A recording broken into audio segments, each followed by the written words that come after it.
بسم اللہ الرحمن الرحیم۔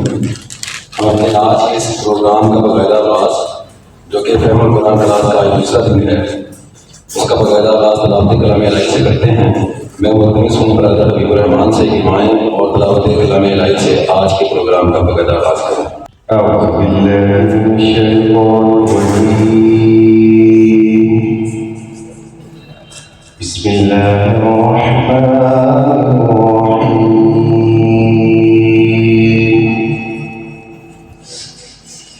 أم حسبت أن أصحاب الكهف والرقيم كانوا من آياتنا عجبا إذ أوى الفتية إلى الكهف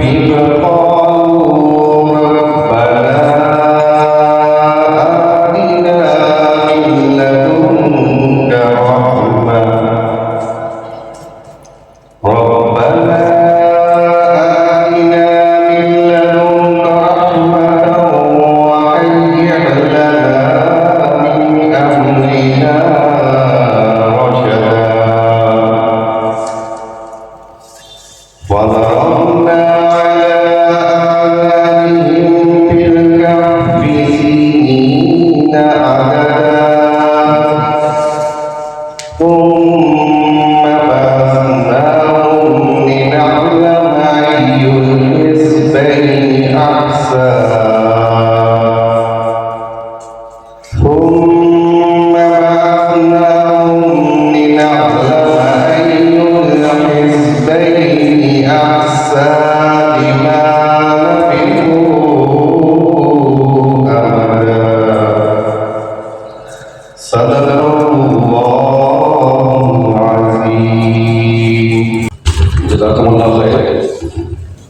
ہمارے آج کے مربی پروفیسر سرفراز احمد معین صاحب تشریف لا چکے ہیں۔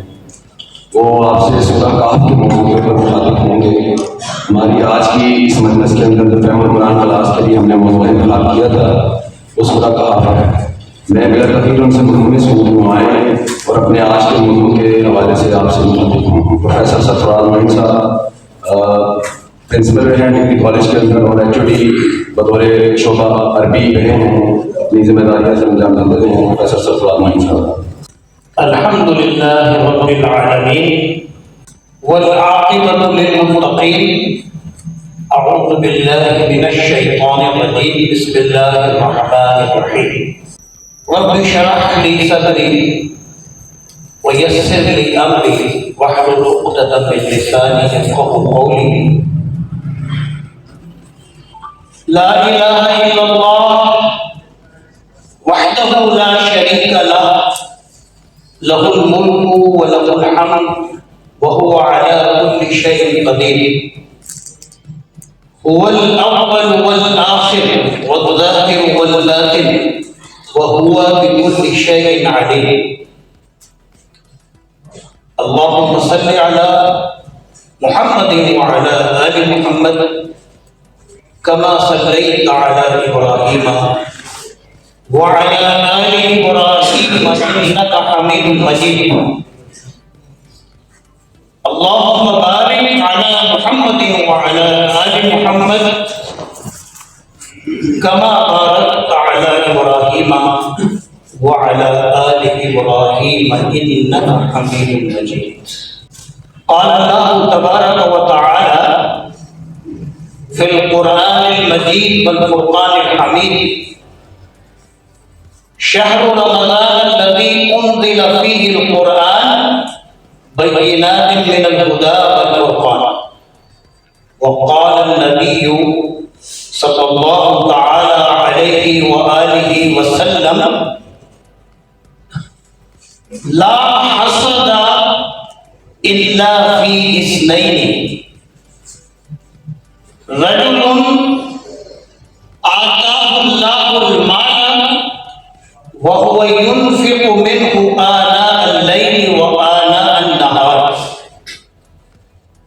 ورجل آتاه الله القرآن فهو يتلو منه آناء الليل وآناء النهار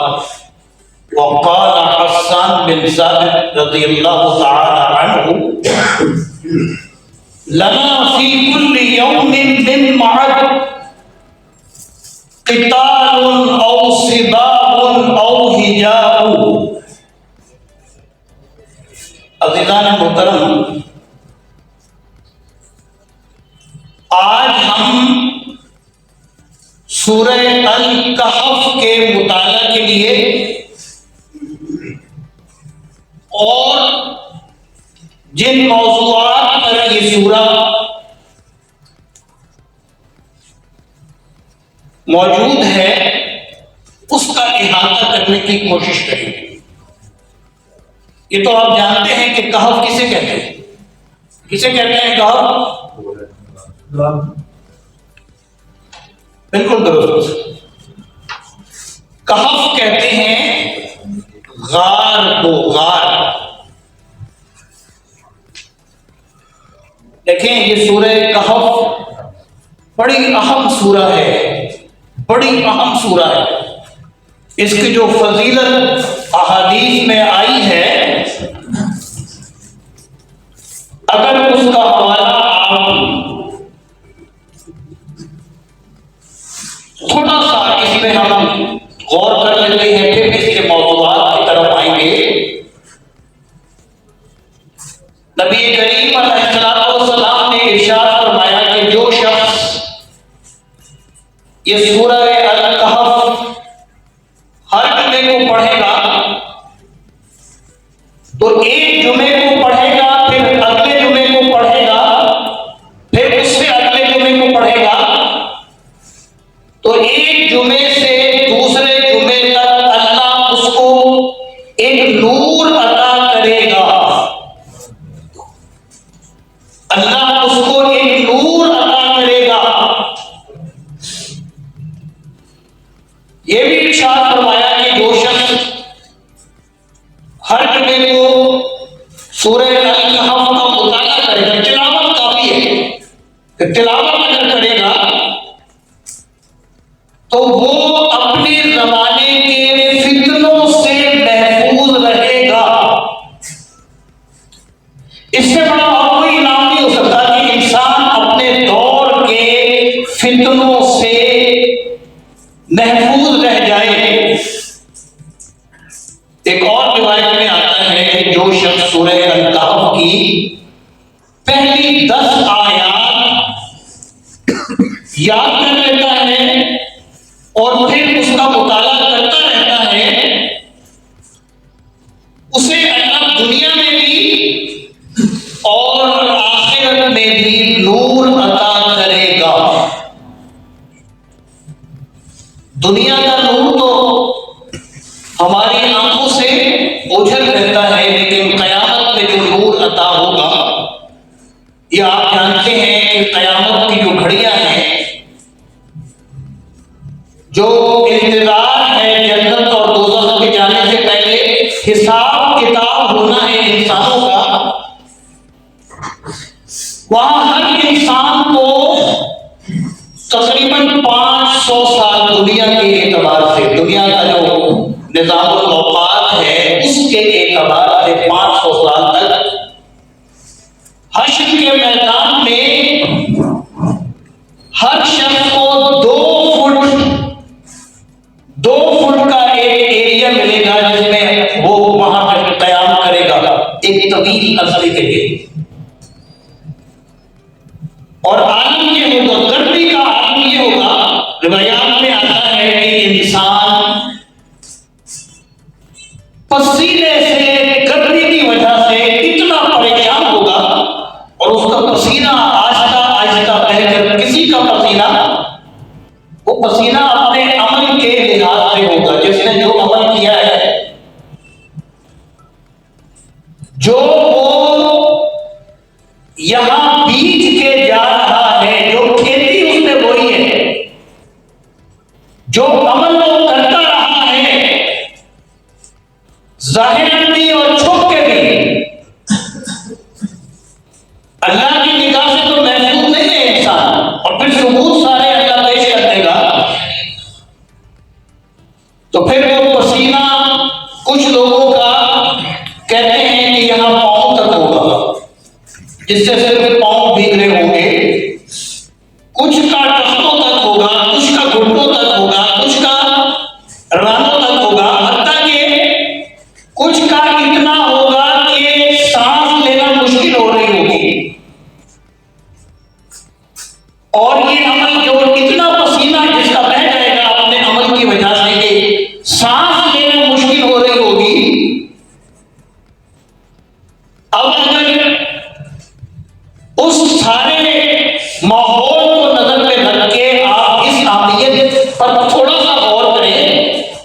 بس یہ کرنا ہے کہ ہر جمعے کو آپ نے اس سورہ کی تلاوت کو اپنی عادت بنا لینا ہے.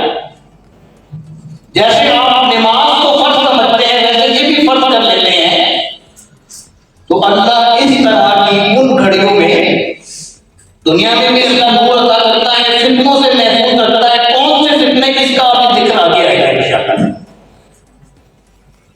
لیکن وہاں پہ جو اللہ اس کی وجہ سے اس کو جو نور عطا کرے گا, بس پھر بات ختم ہو جاتی ہے کہ اس نور کی وجہ یہ سورہ اس کی تلاوت کرے گی. کہتے ہیں ایک روایت میں آتا ہے کہ ایک صحابی وہ یہ بیان کرتے ہیں کہ میں میدان کے اندر ایک جگہ پہ ساتھ میرا بیٹا ہوا تھا, چھوٹا 6 سال بچہ, اور ایسے رات کا وقت تھا, آسمان ایسے کھلا ہوا, سب ستارے نظر آ رہے تھے, تاریکی چھائی ہوئی تھی. اور میں نے ارادہ کیا کہ میں سورہ الکہف کی تلاوت کروں. وہ کہتے ہیں کہ بسم اللہ کے بعد جیسے ہی میں تلاوت شروع کرتا, ساتھ گھوڑا بندھا ہوا تھا تو بدکنے لگتا, وہ ٹانگیں مارنے لگتا, اور مجھے ڈر لگتا کہ کہیں یہ جو بچہ 6 سال ساتھ بیٹھا ہوا ہے جس کو نقصان نہ پہنچا دے. میں وہاں رک جاتا تھا, اسے دلاسا دیتا, اسے ٹھنڈا کرتا. جب وہ ٹھنڈا ہو جاتا پھر سورہ کہف کی تلاوت شروع کرتا. وہ پھر اسی طرح سے حتیٰ کہ انہوں نے کہا کہ پھر میں نے ارادہ روک لیا, تھوڑا سا پڑھا پھر روک لیا. بعد میں نبی کریم علیہ السلام نے کہا کہ تم جو سورہ کہف پڑھنے لگے تھے تو آسمان سے فرشتے نازل ہو رہے تھے جو تمہیں نظر نہیں آ رہے تھے, گھوڑے کو نظر آ رہے تھے. انسان جو ہے, انسان کی نظر محدود ہے, بعض جانوروں کی انسان سے زیادہ نظر ہے, ان کو کچھ زیادہ نظر آتا ہے. کہا کہ اگر تم تلاوت جاری کرتے تو وہ فرشتے ایسے نیچے اترتے اور تمہارے پاس پرے بنا کر اکٹھے ہو جاتے اور پھر تم سے مصافحہ بھی کرتے, وہ سورہ بھی سنتے, اور پھر کیا منظر ہوتا, وہ منظر ہی اور تھا. ممکن ہے کہ اللہ کسی کو بھی کبھی بھی کچھ بھی اس کے وہم و گمان میں بھی نہیں ہوتا, اللہ عطا کر سکتا ہے, اس لیے کہ وہ عطا کرنے پر قادر ہے. کسی کی قسمت بدلنا چاہے تو اللہ کو تو کوئی روک نہیں سکتا, وہ تو اپنی مصلحت کے تحت اللہ چلتا ہے. کس کو عطا کرنی ہے؟ جو ثابت کرتا ہے کہ میں اس قابل ہوں کہ مجھ پہ نظر عنایت کی جائے, اپنے آپ کے اپنے عمل سے ثابت کرے گا. پھر اللہ کو کیا پڑی ہے کہ وہ ایسے ہی کسی کو ویسے ہی عنایت کر دے, اس کا کوئی خیال ہی نہ ہو, کوئی ارادہ ہی نہ ہو, وہ کچھ سمجھتے ہی نہ ہو, اس کا کوئی پروگرام ہی نہ ہو. وہ تو اللہ سے دور دور, وہ اپنے گناہوں کے اندر مگن ہے, بدہوش ہے. اللہ اس کو ہوش میں کیوں لائے گا؟ وہ خود آئے گا تو پھر اللہ اس کی طرف چلے گا نا. میں کوشش کر رہا ہوں کہ ہم سورہ کہف اس کا احاطہ کر پائیں, اس نشست میں ہم یہ جان پائیں کہ اس سورہ کو اللہ نے کیا مقام دیا ہے, کیوں نازل کی ہے, سبب کیا بنا ہے, اور اس کی اہمیت کیا قرار پاتی ہے. ان سب پہ انشاءاللہ ہم غور کریں گے, لیکن ہمارے پاس وقت بھی ہے. ہم یہ کوشش کرتے ہیں کہ سب سے پہلے جو اس کا مضمون ہے, یعنی جو اس کے اندر مباحث آئے ہیں, ان کی ایک فہرست آپ کو میں بتاؤں, آپ سماعت کر رہے ہیں. بہتر تو تھا کہ آپ نوٹ کرتے ہیں, نوٹ بک ہوتی, لیکن پھر بھی آپ میں سے تشریح میں نہیں جاؤں گا تاکہ ہمارا وقت جو ہے وہ آگے کچھ اور کام کی باتیں اس سورہ کے حوالے سے وہ گوشت گزار ہو جائیں اور آپ کے ذہن میں کچھ روشنی اس سورہ کے حوالے سے آپ کچھ لے کر جائیں, روشنی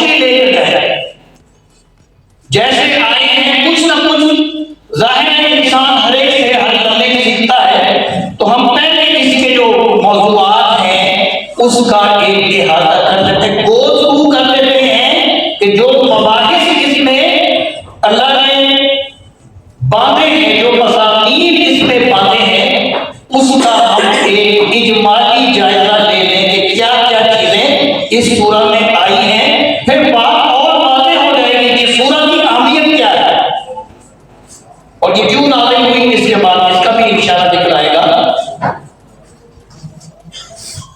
قرآن مجید سابقہ کتابوں کا معیار ہے، جو پہلے کتابیں گزری ہیں سماوی کتابیں، ان کا معیار ہے۔ اللہ کی اولاد قرار دینے والے فرقے کون سے ہیں جنہوں نے اللہ کی اولاد قرار دیا، کہا کہ یہ اللہ کے اولاد ہیں، وہ اللہ کی اولاد ہیں۔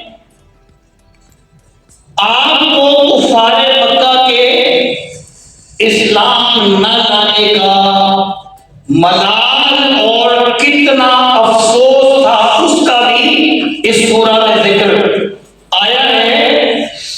کل من علیہا فان، قریش مکہ کے 3 تاریخی سوال، قریش مکہ نے 3 سوال کیے تھے، اصل میں اسی کے جواب میں یہ سورہ نازل ہوئی ہے، اس پہ ہم ابھی آئیں گے، یہ بڑا اہم کیونکہ یہی تو اس کا اصل موضوع ہے۔ کہف اور رقیم کے معنی، اصحاب کہف کا غار میں پناہ گزین ہونا کیسے ہوئے تھے، کیوں ہوئے تھے، اور اس غار کی کیفیت کیا تھی، اس کا اس میں ذکر آئے گا۔ دعا کی قبولیت اور طویل مدت کے لیے نیند، یہ اس کا موضوع ہے۔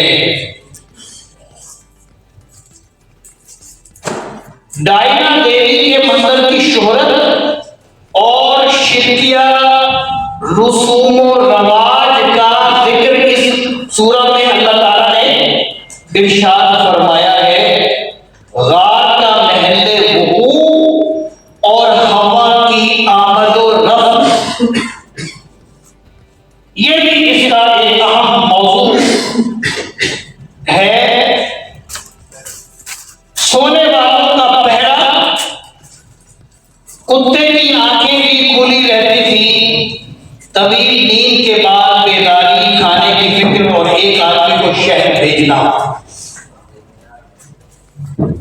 یہ آپ کو پردے دکھا رہا ہوں میں، جو اس سورہ کے اندر بات آئی ہے، جو باتیں آئی ہیں، جن کا ذکر آیا ہے، جو اللہ چاہتا ہے کہ اس سورہ کے حوالے سے انسان کی ایک خاص دائرے کے اندر رہنمائی فرمائے، یہ سارا کچھ اس سے متعلقہ ہے۔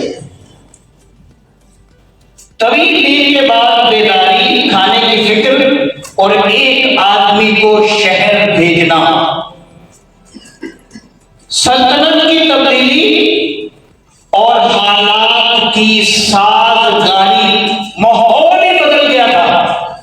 تقریباً 300 سال یا جتنا بھی وہ عرصہ تھا، اس کے بعد تو ماحول ہی بدل گیا۔ سلطنت کی تبدیلی اور حالات کی سازگاری، بعض بعد الموت پر جھگڑنے کی نوعیت روحانی ہوگی یا جسمانی ہوگی، مسجد کی تعمیر بطور یادگار، قبروں پر مسجدیں تعمیر کرنا پرانی شرکیہ رسم ہے۔ پھر سن لیں، قبروں پر مسجدیں تعمیر کرنا پرانی شرکیہ رسم ہے۔ قبور سے تعلق رکھنے والی احادیث یہ اس کی تشریح میں آتی ہے۔ اصحاب کہف کی تعداد، بیکار بحثوں سے اجتناب کا حکم، اللہ نے پھر بھی بیان نہیں کیا۔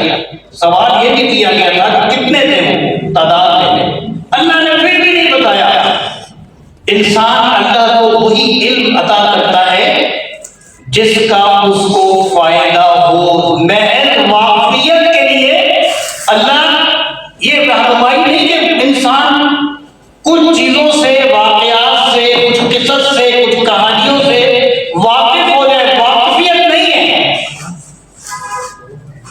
یہ، اصل میں ہے انسان اس سے کیا سبق حاصل کر پائے گا. معتزلہ اور مسئلہ خلق قرآن یہ بھی ایک بڑا فتنہ رہا ہے. اس کا تدارک اس سورہ میں اللہ تعالیٰ نے اشارتاً بتا دیا. ایک وقت آیا بغداد کے اندر لوگ بحث و مباحثہ کا بڑی بری طرح سے شکار ہو گئے، جیسا کہ اس کے بعد پھر آج آپ دیکھ لیں کہ لوگ سوائے بحث کے پھر مناظرے کے پھر پتہ نہیں کیا کیا کرتے ہیں، اور اصل جو کام ہے وہی نہیں کرتے. اس دور کا ایک واقعہ ہے کہ بغداد کے ایک سینٹرل پلیس میں وہاں ایک بحث لوگ سارے اکٹھے ہو گئے فلسفی، اور یہ باقاعدہ لکھی ہوئی بات ہے، کتاب میں آتی ہے. وہ بحث یہ کر رہے تھے کہ جو مرغا ہوتا ہے اس کی ٹانگیں کتنی ہوتی ہیں، 2 ہوتی ہیں کہ 4 ہوتی ہیں. یہ بغداد کے سینٹرل ہال کے اندر فلسفی اس بات پر بحث کر رہے ہیں کہ مرغے کی ٹانگیں 2 ہوتی ہیں یا 4 ہوتی ہیں، اور وہ دلائل پہ دلائل آ رہے ہیں. ایک فلسفی 2 کہتا ہے، ایک 4 کہتا ہے، ایک کچھ اور کہتا ہے، ایک کچھ اور کہتا ہے. ایک دیہاتی شخص وہاں پہ کہیں سے آ گیا، اس نے کہا یہ کیا مجلس ہے، کیا رنگ ہے، کیسے بے وقوف فلسفی یہاں پہ اکٹھے ہوئے. وہ دیہاتی شخص وہ فوری طور پہ باہر گیا، ایک مرغا لے کر آ گیا، اور اس نے کہا کہ یہ مرغا دیکھ لو 2 ہے کہ 4 ہے. تو فلسفی کہنے لگے بے وقوف جاہل انسان، اس مرغے سمیت تم نکل جاؤ، تمہیں کیا پتا کہ اس کی ٹانگیں 2 ہے یا 4؟ دکھانے آئے، ہمیں بحث کرنے دو، ہم ثابت کریں گے کہ 2 ہے یا 4 ہے. یعنی معاملہ اس حد تک عمل سے انسان راہ فرار اختیار کرنا چاہتا ہے تب وہ ان مباحث میں پڑتا ہے. عمل نہیں کرنا چاہتا، وہ صرف عیش کرنا چاہتا ہے. وہ صرف چاہتا یہ ہے کہ وہ ہر بات میں لذت لے لے. سماعت کی بھی لذت ہے، تقریر کی بھی لذت ہے، بحث کی بھی، دلیل کی بھی لذت ہے. وہ لذت لینا چاہتا ہے، وہ حق کو پہچاننا اور اس پہ عمل کرنا نہیں چاہتا. یہ تھا معتزلہ اور مسئلہ خلق قرآن. اس کے بعد اس سورہ کی جان ہے، اس سورہ کی جان ہے وعدہ کے وقت انشاءاللہ کہنے کی ہدایت. انشاءاللہ کو بطور ڈھال استعمال کرنا، اس کا بھی ذکر کریں گے کیونکہ اصل موضوع تو وہیں شروع ہوگا. یہ تو ابھی آپ کو صرف میں ان کی جو آیات کے احکامات ہیں ان کا ایک اجمالی خاکہ اس لیے پیش کر رہا ہوں کہ سورہ میں کوئی آپ کو تشنگی بات میں نہ رہے کہ آپ نے یہ 2 3 4 باتیں تو بتا دی اور اس میں تو بڑا کچھ تھا، اس کا تو ہمیں پتہ ہی نہیں لگا. بس اس لیے ان موضوعات سے ہم گو تھرو کر رہے ہیں. اصحاب کہف کے غار میں سونے کی مدت، کافروں کو سمجھوتا کی بات کا ذکر اس کے اندر موجود ہے. غریب اور مخلص مومنوں سے اللہ کو وابستہ رہنے کی ہدایت اس سورہ میں موجود ہے. ایک مالدار کافر اور ایک غریب مومن کے طرز عمل کا موازنہ، ایک موحد اور ایک کافر اور مشرک کی مثال. نعمت کے حصول پر بطور شکر ماشاء اللہ کہنا، یہ دونوں چیزیں اس میں ذکر آئے گا، اس کا ہم انشاءاللہ آگے جائزہ لیں گے اگر وقت درپیش نہ بیچ میں آ گیا کہ آپ لوگ پھر سونا شروع کر دیں اور بوریت محسوس کریں اور سر جھکا کے آنکھیں بند کرنا شروع کر دیں، تب شاید ہم اس طرف نہ آئیں۔ ایک انشاءاللہ، دوسرا ماشاءاللہ، یہ اس سورہ کے کا خلاصہ ہے، خلاصہ۔ کس طرح سے اس کا ذکر بھی آئے گا۔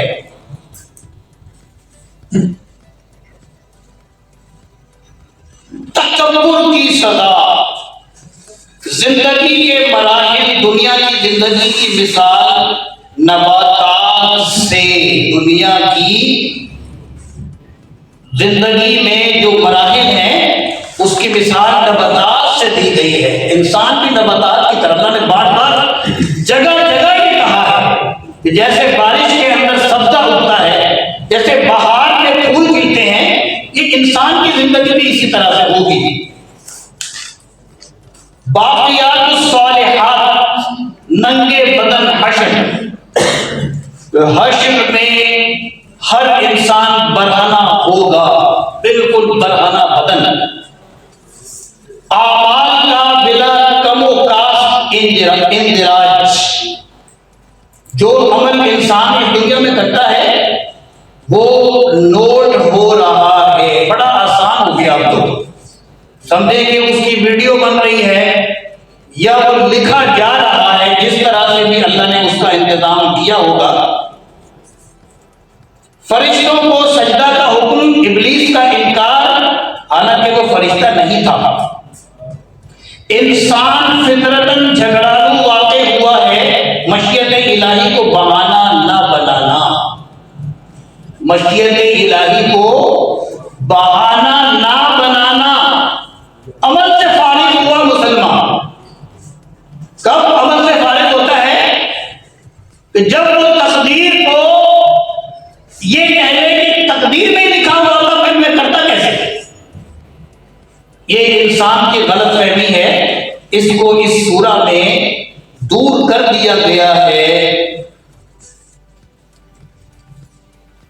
کافروں کا بےہودہ سوالوں سے رسول اکرم صلی اللہ تعالی علیہ وآلہ وسلم سے جھگڑا کرنا، اللہ کا قانون امہال تدریج ہر بات میں، حتیٰ کہ عذاب میں بھی جاری و ساری ہے۔ سیدنا موسیٰ علیہ السلام کا اپنے آپ کو سب سے بڑا عالم قرار دینا، یہ بھی ایک اس سورہ کا بہت اہم موضوع ہے۔ جو چار اس میں قصے بیان ہوئے ہیں، ان میں سے اس ایک قصے کی وجہ یہ ہوتی ہے، ایک یہ پائی ہے کہ حضرت موسیٰ علیہ السلام سمجھتے تھے کہ وہ سب سے بڑے عالم ہیں، اور پھر اس کا اللہ تعالیٰ نے کیا کیا، وہ اس کا ذکر انشاءاللہ ابھی آتا ہے۔ انسان فطرتاً جھگڑالو واقع ہوا ہے، مشیت الہی کو پھر اس کا بہانہ بناتا ہے۔ اللہ کی طرف سے اس کے بندے جن کا نام سورہ میں درج نہیں ہے، لیکن روایات میں آتا ہے کہ وہ خضر علیہ السلام تھے، ان سے ملاقات، سیدنا خضر تھے وہ، اور ہمراہی کی شرط کیا، کن شرائط پر آپ نے ان کے ساتھ چلنے پر وہ آمادہ ہو گئے۔ موسیٰ اور خضر دونوں علم کے مقابلے میں اللہ کی علم کی وسعت، سیدنا خضر کا ایک نوجوان کو مار ڈالنا اور موسیٰ کا دوسری بار اعتراض، سیدنا خضر کا دیوار کی مرمت کر دینا اور موسیٰ کا اعتراض اور جدائی۔ مذکورہ تین واقعات کی تعبیر، موسیٰ علیہ السلام کون سے دو دریاؤں کے سنگم پر پہنچے تھے، مردہ مچھلی کا زندہ ہو کر دریا میں چھلانگ لگانا اور دریا میں سوراخ بن جانا، یہ اصل اس سورہ کے موضوعات ہیں۔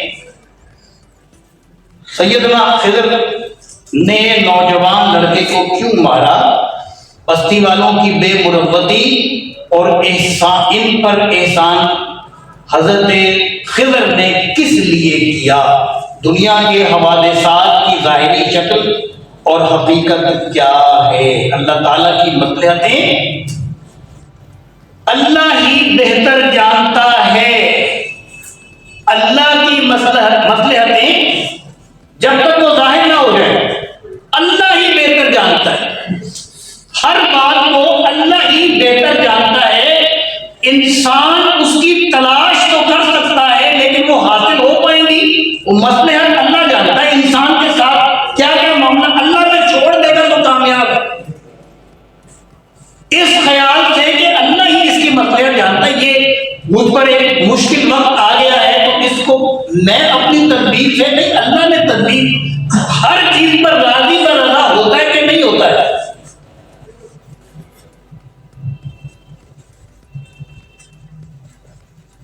سد ذوالقرنین کہاں واقع ہے؟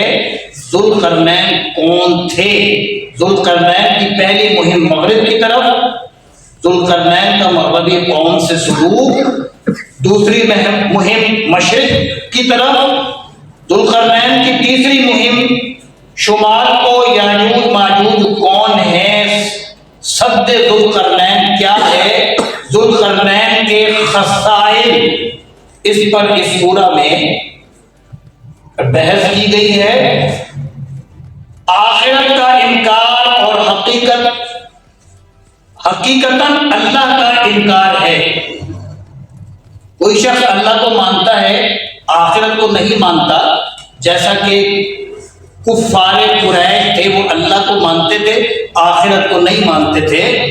تو اس سورہ میں واضح کر دیا گیا کہ آخرت کا انکار دراصل اللہ کو نہ ماننے کا لازمی ایک شکل ہے، لازمی جو اللہ کو نہیں کو مانتا ہے آخرت کو نہیں مانتا تو وہ آخرت کو نہ ماننے کی وجہ سے اسی طرح سے جیسے اللہ ہی کو نہ مانتا، وہ اللہ کا اصل میں انکار کر رہا ہوگا۔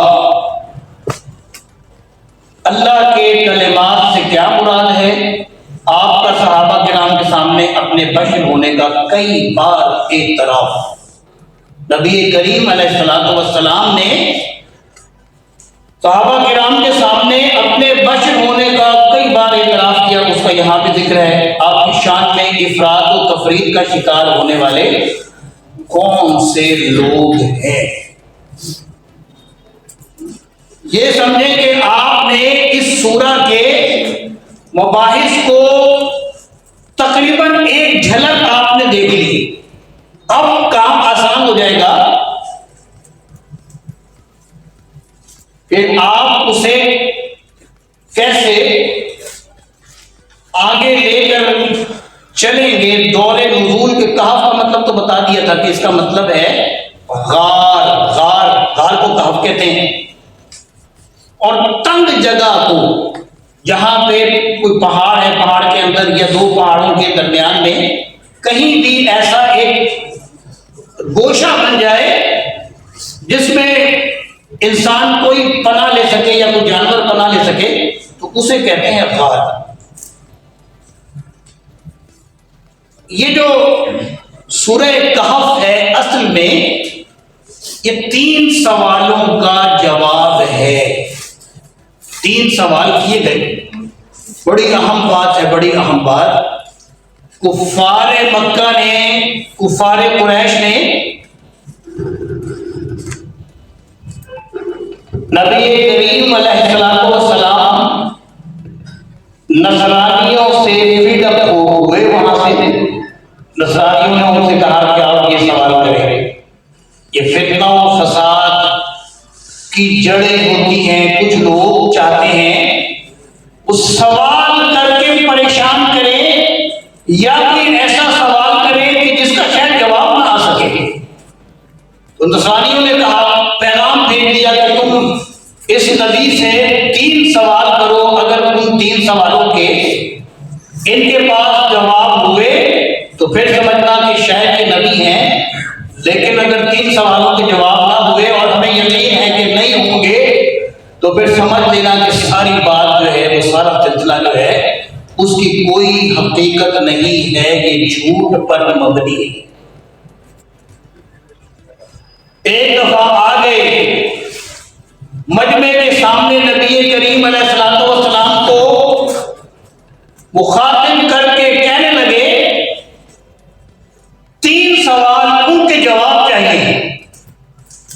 کہا کہ کہو کون سے سوال ہیں، کوشش کروں گا جواب دینے کی اور انشاءاللہ دوں گا لازمی۔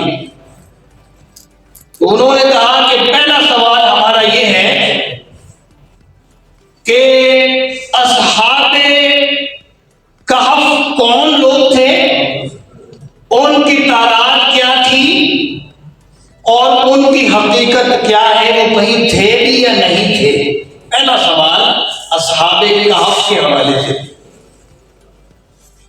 اور دوسرا سوال کہا کہ موسیٰ اور خضر کی کوئی ملاقات ہوئی تھی، خضر کون تھے، وہ کوئی قصہ ہے، وہ کوئی واقعہ ہے، وہ کیا معاملہ ہے، یہ آپ بتائیں کہ کیا کوئی ایسا واقعہ پیش آیا ہے کہ نہیں آیا، اس کا جواب آپ نے دینا ہے۔ اور تیسرا سوال یہ ہے کہ ذوالقرنین کون تھے اور ان کی ماہیت، ان کی حقیقت کیا ہے۔ یہ 3 سوال کفار نے نبی کریم علیہ السلام سے ایک محفل میں یہ آپ کو سوال میں ڈال دیا، الجھا دیا۔ کہتے ہیں کہ نبی کریم علیہ السلام انہوں نے کہا کہ میں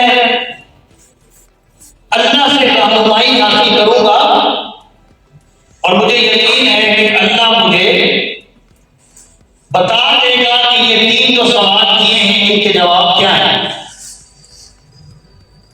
روایت میں آتا ہے کہ نبی کریم علیہ السلام یہ کہہ کر کہ کل میں بتاؤں گا کہ ان 3 سوالوں کے جواب کیا ہیں،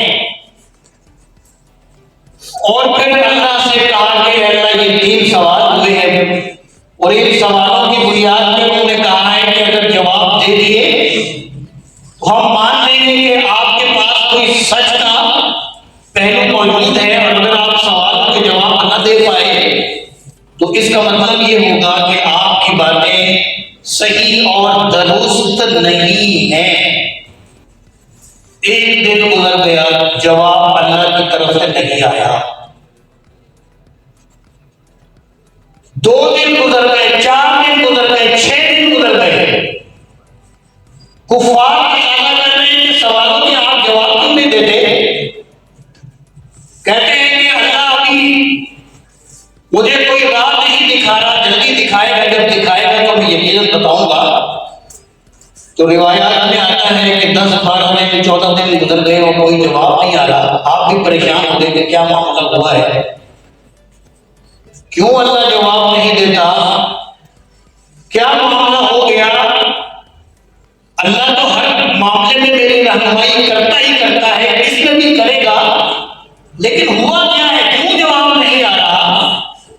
بالآخر جب 4 دن گزر گئے تو کفار نے کہا کہ اب کل آخری دن ہے، نہ بتایا تو پھر معاملہ جو کہا تھا اسی پس منظر میں بات چلی جائے گی۔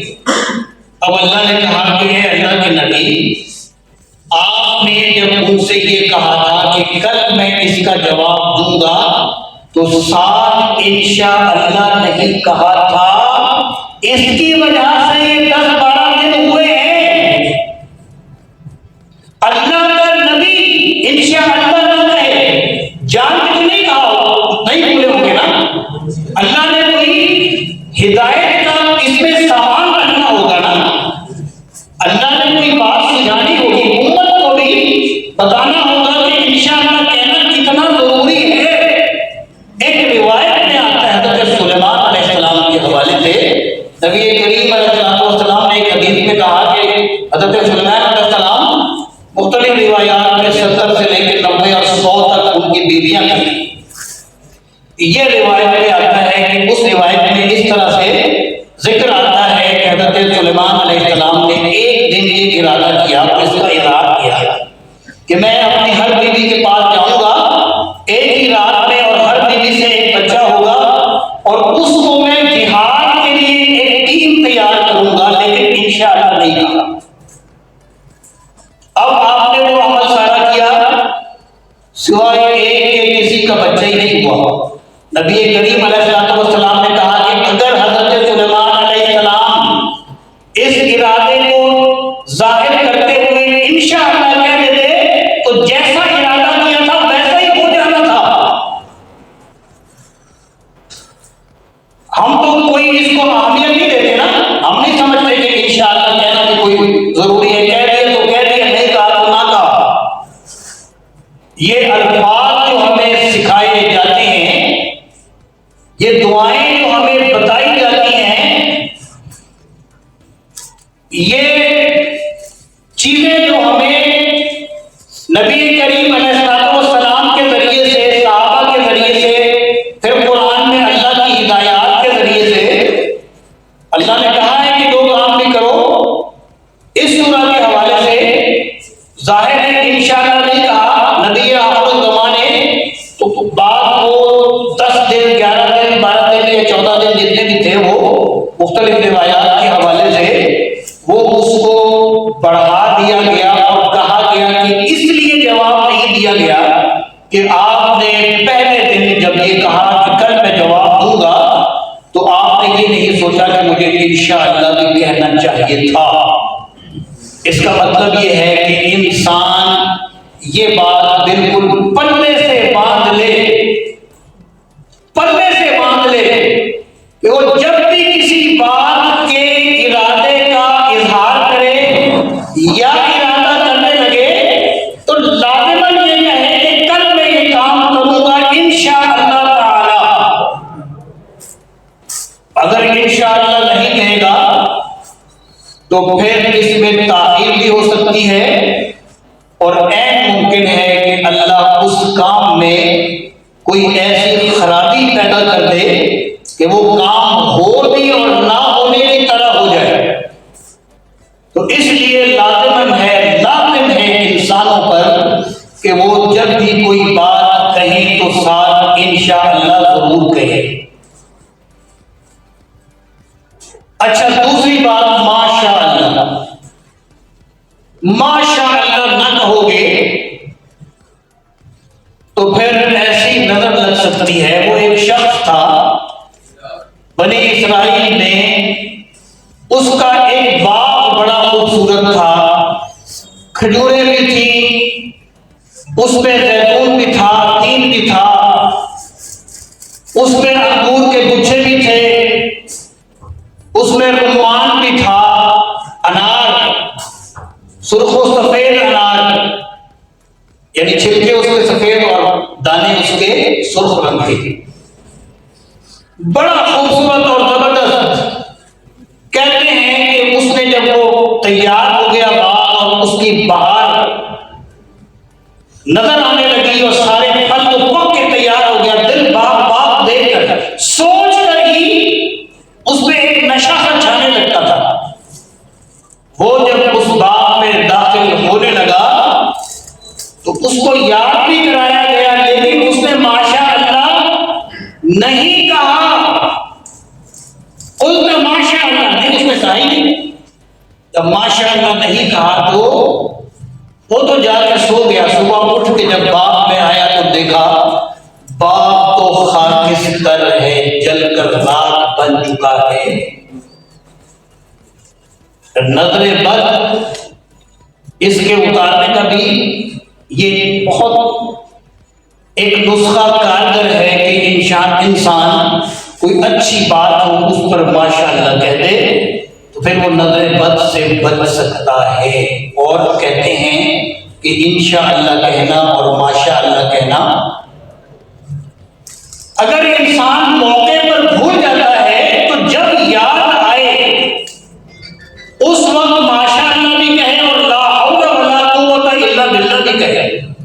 ویسے تو ویسے بھی کہتے ہیں ماشاءاللہ لا حول ولا قوت الا باللہ العلی العظیم, پورا ہی کہہ دے. کرنا تو اللہ ہی نے ہے نا, قوت تو اللہ ہی کی ہے اور کام تو اللہ ہی نے بنانا ہے. انسان کے بس میں کیا ہے, انسان کے پلے کیا ہے, خالی پلہ لے کے گھومنا, کوئی انسان جانتا ہی نہیں ہے. آج بادشاہ ہے کل جیل میں پڑا ہوگا, انسان کو پتہ ہی نہیں ہے. یہ غرور انسان کو مار دے گا, برباد کر دے گا. اگر وہ اللہ سے لو نہیں لگاتا, بے شمار مثالیں آپ کے ارد گرد آپ کو نظر آ جائیں گی. آپ اپنے ارد گرد جھانک کے دیکھیں, ادھر جھانک کے دیکھیں, ادھر جھانک کے دیکھیں. آج جو بادشاہ تھے کل کو ان کی آنکھوں میں سلائیاں پھیری گئیں, ان کو نابینا کیا گیا. بڑے فتنے اور سر اٹھاتے ہوئے فتنے. انسان اگر اللہ کی طرف راغب نہیں ہوگا, لا محالہ وہ فکروں کا شکار ہوگا. یہ چھوٹی چھوٹی باتیں ہیں مگر اس پہ عمل کرنے سے انسان راہ نجات پر گامزن ہوگا, ورنہ تباہی اس کا مقدر قرار پائے گی. اب یہ بتائیں کہ یہ جو 3 سوال ہیں اس کی تشریح کی ضرورت رہ جاتی ہے آپ کو؟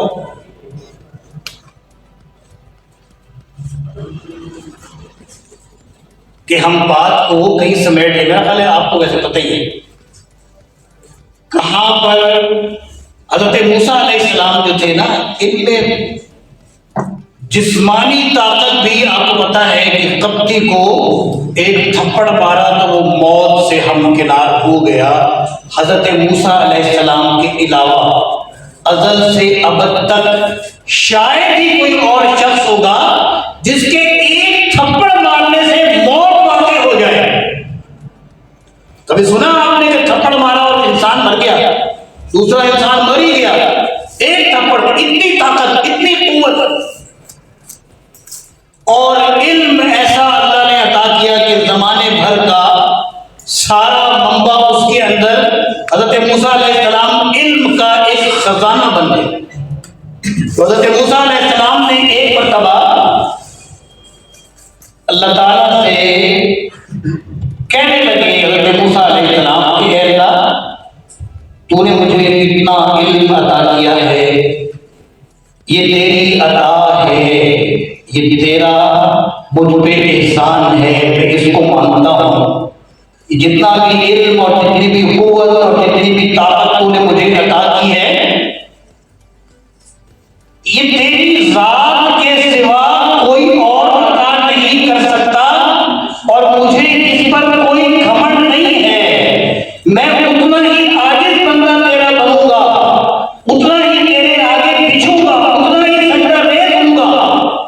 ان احسانات کو یاد کر کر کے مجھ میں غرور بالکل نہیں آئے گا. میں غرور کا شکار ہر دن نہیں ہوں گا. لیکن ایک سوال مولا تجھ سے کرتا ہوں, یہ بتا کہ کیا اس دنیا میں جتنا علم میرے پاس ہے اس سے زیادہ بھی کسی کے پاس ہے؟ اللہ تعالیٰ نے کہا اپنے علم پر اتنا زیادہ گمان نہ کرو, تجھ سے زیادہ ایک شخص ہے, فلاں جگہ پہ ہے, دریا کے کنارے جاؤ گے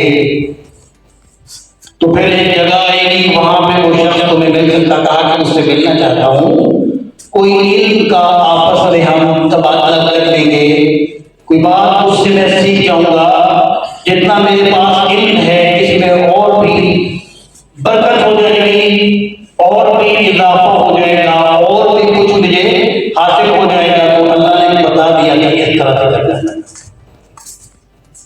ایک مچھلی اپنے دسترخوان میں رکھ لینا, اس کی ہم زیادہ تفصیل میں نہیں جاتے کہ وہ حضرت موسیٰ علیہ السلام وہ پہنچ گئے اس جگہ پہ جہاں ان کو حضرت خضر سے ملاقات ہونی تھی, اور جو نشانی بتائی گئی تھی وہ مچھلی وہاں سے اچھل کے پانی میں سوراخ بناتی ہوئی غائب ہو گئی. تو وہاں حضرت خضر ان سے ملاقات ہو گئی. ان سے کہا کہ کچھ علم حاصل کرنا چاہتا ہوں, مجھے اپنی مصاحبت میں رکھ لیں, مجھے اپنے ساتھ لے کے چلیں, میں آپ کے ساتھ مسافرت اختیار کروں گا, اور میں دیکھوں گا کہ اگر مجھ سے زیادہ علم آپ کے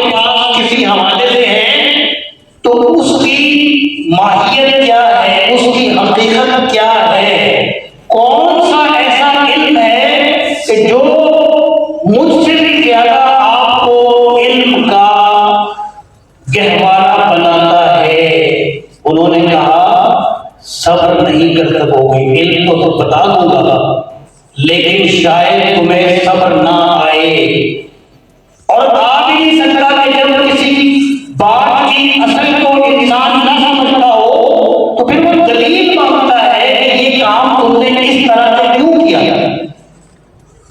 انہوں نے کہا کہ نہیں، میں صبر کروں گا، انشاءاللہ کروں گا، اللہ کے حکم سے کروں گا، میں بڑا صابر ہوں، علم نے مجھے یہ چیز بھی عطا کی ہے کہ میں نے صبر کو اپنا اوڑھنا بچھونا کس طرح بنانا ہے، میں اللہ کا صابر بندہ ہوں، میں نے بڑے بڑے جانوروں کے سامنے صبر کے ڈٹا رہا ہوں، برداشت بھی کرتا رہا ہوں، کتنے سال میں پھرتا رہا، گھومتا رہا، کس حالت میں کہاں پہنچا، وہاں پہ کیا معاملہ ہوا، تو صبر میں اختیار کر لوں گا۔ انہوں نے کہا کہ شاید تمہارے لیے ممکن نہ ہو لیکن چلو چلتے ہیں، لے کے چلے، کیونکہ اللہ کا حکم تھا کہ لے کے جانا ہے۔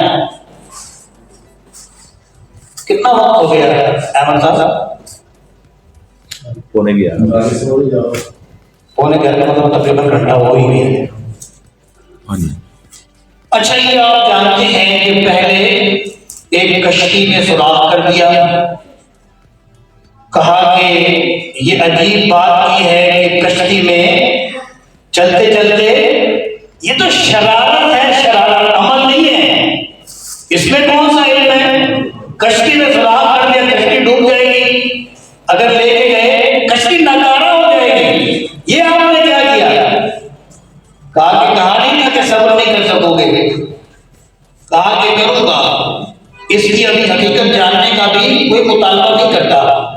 آگے چلے تو ایک انہوں نے لڑکے کو قتل کر دیا، کہا کہ یہ آپ نے کیا کیا ہے؟ لڑکا قتل کر دیا، یہ تو جرم ہے، جرم آپ نے کیا، لڑکے کو قتل کرنا۔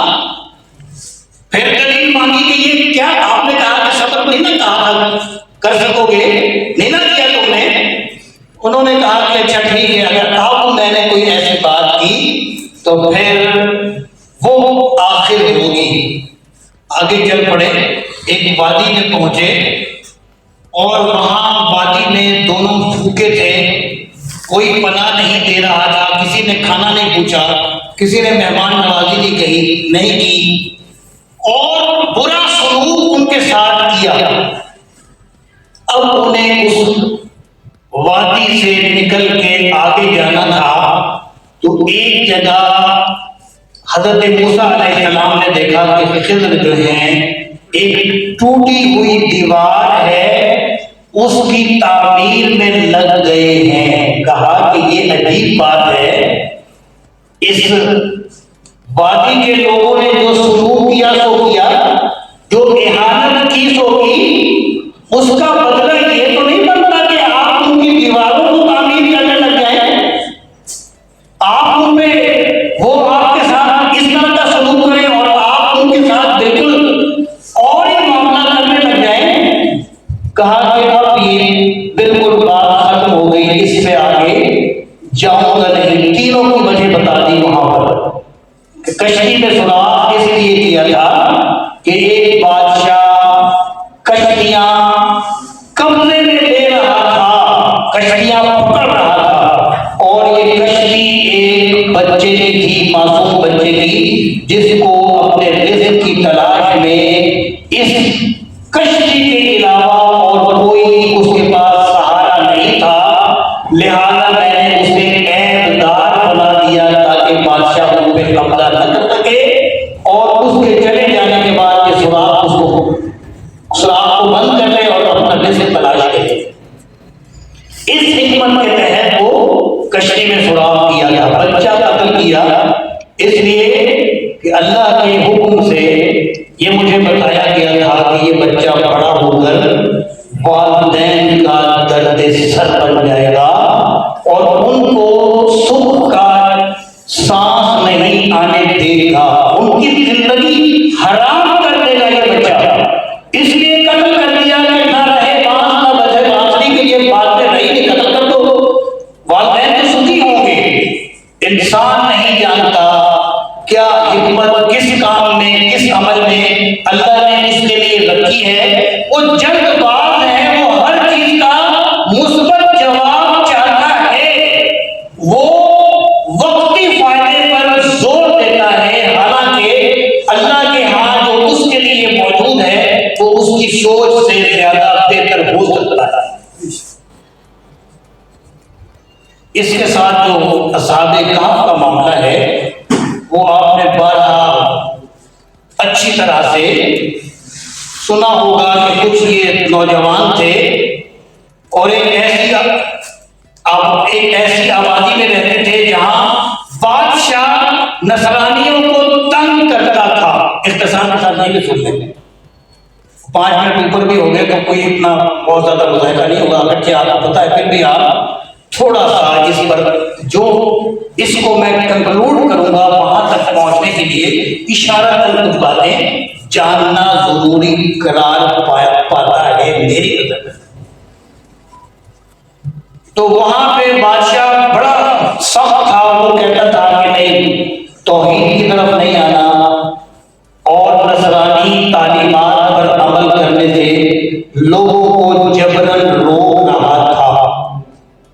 ایک تہوار کے موقع پر لوگ وہاں پہ اکٹھے ہوئے تو کچھ لوگ تھے، انہوں نے کہا کہ اب تو زندگی اللہ کے اوامر پر اس کی عبادت میں گزارنا مشکل ہو گیا ہے، اور بادشاہ کو پتہ لگتا ہے یہ قتل کروا دیتا ہے، یہ قید کروا دیتا ہے، یہ اذیتیں دیتا ہے، تو ہم کیسے گزار پائیں گے؟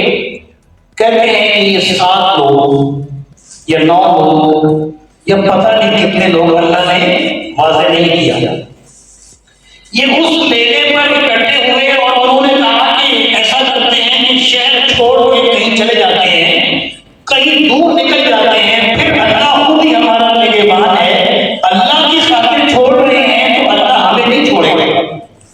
نکل گئے، جا کے پھر ایک کتا ان کے ساتھ ایک غار میں پہنچے جو ایسی جگہ پہ تھا کہ جہاں سورج اس کے دہانے سے، جس کے اندر وہ موجود تھے، اس کے دہانے سے بچ کر گزر جاتا تھا، کیونکہ وہ شمال میں تھا، مشرق سے مغرب میں سورج جاتا پھر آتا، ہر موسم میں اندر ان کے تھوڑا سا اندھیرا ہی رہتا تھا۔ دوسرا وہ لوگ کروٹیں بھی لیتے تھے اور اس کے غار کے منہ پر ایک ہیبت ناک کتا آنکھیں کھول کے بیٹھا ہوا تھا۔ لوگ کوئی، کیونکہ وہ دور دراز کا علاقہ تھا، لوگ گزرتے بھی تھے تو یہ ہیبت ناک ماحول دیکھ کر وہ کتا، ظاہر ہے اس کا روح چونکہ اللہ کی طرف سے یہ انتظام کیا گیا تھا تو پڑ جاتا ہوگا، اور وہ جھانک کے اگر دیکھتے ہوں گے تو اندر بھی ان کو نظر آتا ہوگا کہ یہ تو مار دیں گے ہمیں، یہ تو اندر جو لوگ موجود ہیں ان سے بچ کے بھاگ جاؤ۔ لہذا دیکھ لیں کہ یہ مختلف روایات کے مطابق تقریباً 300 سال تک، 300 کچھ سال تک وہاں پہ پڑے رہے، کسی کو خبر ہی نہ ہوئی۔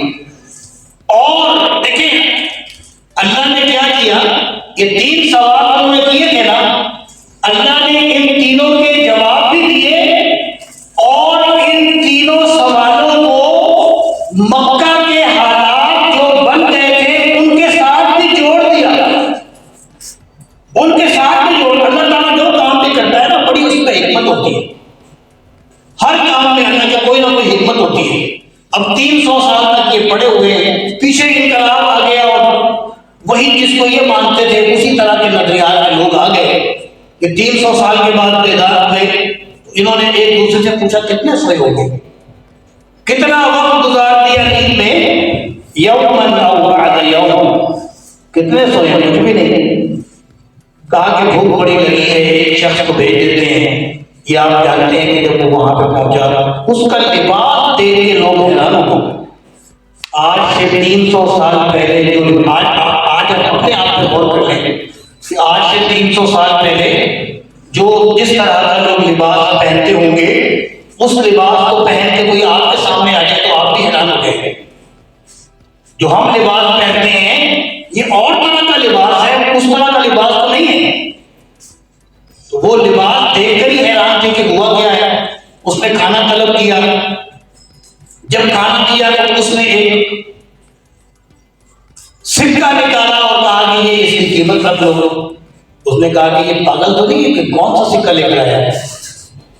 کہا کہ اس کے پاس کوئی خزانہ ہے جہاں سے یہ وہاں سے یہ سکہ لے کر آیا ہے۔ اور عجیب پاگل انسان ہے، بات بڑھتے بڑھتے بادشاہ تک پہنچ گئی۔ انہوں نے سوالات کیے، اس نے کہا کہ یہ معاملہ ہے، مجھے تو پتہ نہیں، ایسا ماحول تھا جیسے ہم بھاگ کے نکلے۔ لوگوں کو بھی، بادشاہ کو بھی، ظاہر اس کے ساتھ کچھ لوگ ہوں گے، ان کو خیال کہا کہ چلو تم وہاں لے جاؤ، وہاں جہاں سے آئے ہو، ہم بھی تھوڑا سا تمہاری بات کی تصدیق کر لیں کہ تم پاگل ہو یا تمہارے پاس کوئی خزانہ ہاتھ لگا ہوا ہے اور تم اس کو ظاہر نہیں کرنا چاہتے۔ تمہاری ماہیت اور حقیقت کو ہم جان جائیں گے، وہاں پہ لے جاؤ۔ لے گئے وہاں پہ، تو وہاں پہ جا کے پھر اچھا اس میں جو معاملہ تھا نا، جو 3 واقعات نبی کریم علیہ السلام جس کے جواب آپ نے عطا کیے، اس کو اللہ تعالیٰ نے وہاں پہ موجود جو حالات تھے اس کے ساتھ جوڑ کے بتایا کہ اس میں تمہارے لیے کیا چیز ہے عمل کے لیے۔ اللہ تعالیٰ کس سے کہانیاں تو نہیں بیان کرتا نا، اللہ تعالیٰ تو یہ بتاتا ہے کہ اپنے حالات کے مطابق تم اس پہ کیسے عمل کرو گے۔ لہٰذا وہ تھوڑا تھوڑا شرک کی طرف آ رہے تھے، اگرچہ اس طرف آ گئے تھے کہ جو نظریات ان 7 لوگوں کے یا 9 لوگوں کے تھے، اسی طرح کے نظریات میں لوگ آ گئے تھے، اس طرح کے لوگوں کا سکہ چلنے لگا تھا، حکومت میں وہ آ گئے تھے۔ لیکن پھر یہ معاملہ نظر آنے لگا تھا کہ کچھ شبہات سر اٹھا رہے تھے شرک کی طرف جانے کے لیے۔ اللہ نے ایسے موقع پر ایک تو داستان عبرت قیامت تک کے لیے، اللہ چاہے تو کچھ بھی کر سکتا ہے، اللہ چاہے تو نیند میں لے کے جائے پھر بیدار بھی کر سکتا ہے، اور نیند میں جا کر انسان موت سے ہمکنار ہو جائے گا تو بالکل ایک سادی سی بات ہے، یہ تو ہوگا ہی۔ تو یہ بھی ایک انہوں نے دیکھا، انہوں نے پھر ان سے پوچھا، انہوں نے یہ سب بتایا۔ کہتے ہیں کہ وہ شخص تو جاتے ہی اس نے کہا کہ میں ذرا ان سے پوچھ لوں، پھر آؤں گا، تو وہیں غائب ہو گیا، وہ جو لے کے گیا تھا، پیسہ لے کے گیا تھا۔ اور اس کے بعد جب انہوں نے بتا دیا کہ یہ معاملہ ہے ہمارا، ہمیں نہیں پتا کہ ہم تو سمجھتے تھے کہ ایک دن ہی یا ایک دن کا بھی کچھ حصہ، اب اٹھے ہیں تو پھر کھانے کی بھوک لگی تھی اور اس لیے ہم آگے تھے۔ تو اللہ نے اس قصے کے اندر، اس کی بیداری کے اندر یہ ایک انتظام کیا کہ لوگ اللہ کی وحدانیت کی طرف آ جائیں اور یہ سمجھیں کہ اللہ جو کرتا ہے کیسے کرتا ہے۔ اللہ ایک اکیلا ہے، اس کی حکمتیں وہ اس طرح سے ان حکمتوں کو کرتا ہے۔ اب یہ جو بات آپ نے کہی تھی نا کہ جو اس سورہ کو پڑھے گا وہ فتنوں سے محفوظ رہے گا، یہ جانتے ہیں اچھے طرح سمجھنا، تھوڑا سا اس پہ ہم آ جاتے ہیں تاکہ یہاں پہ بات ختم ہو جائے گی۔ ایک حدیث میں آتا ہے نبی کریم علیہ السلام نے ارشاد فرمایا کہ ایک فتنوں کا دور آنے والا ہے، فتنوں کا دور آنے والا، فتنے سر اٹھائیں گے اور پھر وہ سلسلہ رکا ہی نہیں۔ حضرت علی رضی اللہ تعالیٰ عنہ کو خدا کہتے ہیں، انہوں نے آپ کو اچھی طرح پتا ہے کہ وہ آگ جلائی اس میں ڈالنے لگے۔ اس نے کہا کہ علی ہم کو آزمان ہے، وہ آزمائشیں تو آئیں گی، جلا تو ہم اپنی بات سے نہیں پھرتے، تم ہی خدا ہو ہمارے۔ علی نے کہا تمہارا دماغ ٹھیک ہے، اگر بات نہ آئے تو میں اس میں ڈال دوں۔ ایسے فتنے شروع ہو گئے حضرت علی کے زمانے میں۔ پھر آگے آپ دیکھیں کہ بغداد میں کیا معاملہ ہوا، حضرت حسین کے ساتھ کیا معاملہ ہوا، فتنے دور کے فتنے۔ نبی کریم علیہ السلام نے ارشاد فرمایا کہ ایک دور آئے گا، اور وہ دور ہم اپنی آنکھوں کے سامنے دیکھ رہے ہیں کہ ایک مسلمان دن میں مسلمان ہوگا، رات کو کافر ہو جائے گا۔ ایک دور آئے گا رات کو مسلمان